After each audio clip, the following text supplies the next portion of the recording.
And go.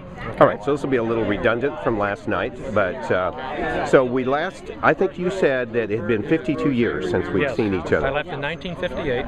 And you went to? Moved to Northern California up to Colusa County. And as it turns out, Marla and her husband went to Chico State, and so did I, so we have that in common. So were you acquainted at that time? Did you? No, you never. No, I was out before they were, but we're alumni. Yeah. And I've made some Tim Cole. Found out that I tailgated the Fresno State, or I did, with the Fresno State football games with his cousin. And what else did we find out?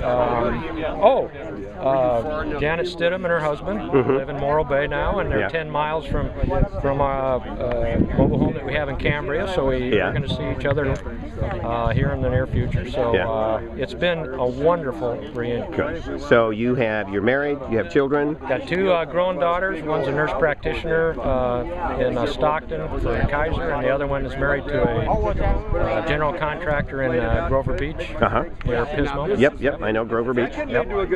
So they two granddaughters, and just enjoying life, still working. Good, me too. Yep. All right, good. I will be for a while, but other than that, after that, I'm going to have fun. All right, good. Well, now we know how to stay in contact, so thanks again, Joe.